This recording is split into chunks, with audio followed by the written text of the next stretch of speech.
Hello everyone, this is Amy from Closet Confessions. I had a question come in about when it comes to listening to others, one of the things you're listening for is feelings and the other one you're listening for is needs.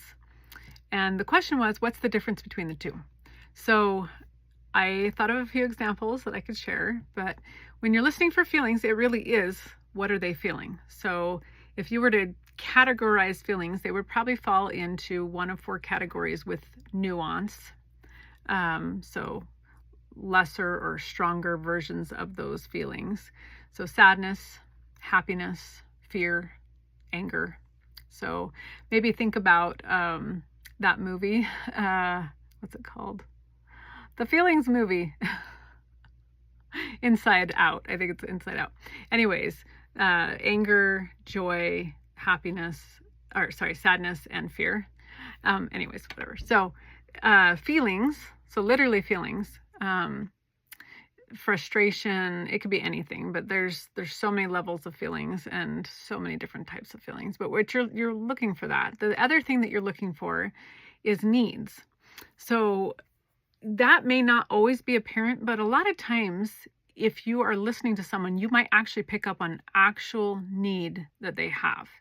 And you might be able to fulfill that need, or at least just ask them questions of how they're going to meet that need, because it's not your job to fix everybody's problems. Sometimes you can be the answer or help them in some way. Oftentimes it's their thing to figure out, but they do have a need. And so sometimes helping them with their need is asking them questions that get them thinking about how to problem solve that. So if they're asking you, for example, for your help with whatever it is, most of the time people actually aren't looking for a solution from you. They are looking to just be validated and heard. They will come up with their own answers, but to help them get kind of going on that, you can ask them questions like, what have you tried? And then let them talk. Maybe they haven't tried anything. So you can ask them like, what have you thought about trying? And maybe they haven't even thought that far yet, but then now the wheels are starting to turn, right? And so you could also ask, what else could you try? So maybe they've tried all these different things and they still don't have a resolution. And so then you could ask something like, what else could you try? So if there is a true, they're coming to you and you might have a solution for them, possibly. You want to word it, a validating way to word it is in a way that does not control them in any way, shape, or form, or put an expectation that you expect them to do what you're suggesting. So a way of saying it would be something like, some people have tried this. I'm not sure if that will work for you, but it's, you might consider that. Another way to say it would be, I've found that this is helpful for me. I don't know if that will be helpful for you or not, but it's an idea. So that's one way to go about that. Another thing is sometimes literally there is a need and you could fulfill it. So I'm going to give you, I'm looking at my list. I wrote down a few things. So some women tend to be pretty intuitive by nature, it seems like. And I'm not saying men can't be intuitive by nature. I'm not saying that, but I'm a woman, so I'm going to speak from a woman perspective. I feel like we can kind of just kind of know somebody needs something. And so I'm going to share a story because I just feel like I should share the story. So I had my dad die and it was pretty raw. I had been gone to take care of the funeral and things like that. And then I had come back to where I was living and went to church and didn't really want to talk to anybody. Just, it was so sad. And I walked into one of the women's meetings. There's a meeting that's just for the women. And I walked into that meeting and there was a older woman, and she is very friendly and she's used to kind of saying hi to me and stuff like that. But she looked at me and she knew intuitively that I needed a hug. She looked at me and went like this and was like, you need a hug. And she just came up to me and just held me. She didn't make me talk. She didn't even ask me what was wrong. And I was so grateful because I couldn't have talked. I would have just started bawling. And so she just knew I had a need to be hugged. She could read it.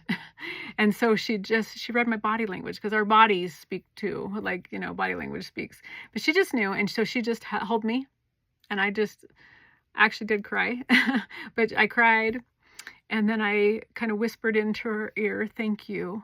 My dad just died." And he was the one that used to give me all my hugs. And so anyways, that was really tender for me. So sometimes you can recognize a need without them actually having to say. Another one that came to my mind of an example was when you're working with children. I have 6 kids, so children are a big part of my learning process. And I've realized that when all else fails, like you've tried everything to work with a child and they're just unreasonable, there's a very good chance they either need to be fed or put to bed. So I call it FMB. I hope that doesn't sound bad, but fed in bed. Like generally just feed them and put them to bed, and problem solved. They'll wake up, they'll be fine. Reset the button, that's kind of true with people too. Sometimes the person's need is they are overworked, they are stressed to the max, and they need some like wind down time or some relaxing time. So maybe the need that you see is, do you need me to take your kids for a few hours so that you can take a nap? Like, you might be able to see what the need is. And if it is something that you can do and you feel like you're willing to do that, go ahead and offer it. Like, you could say, and the way that I would word that would be like, would it be helpful if I took your kids for a few hours so you could take a nap or get some errands done or whatever? That could be a thing.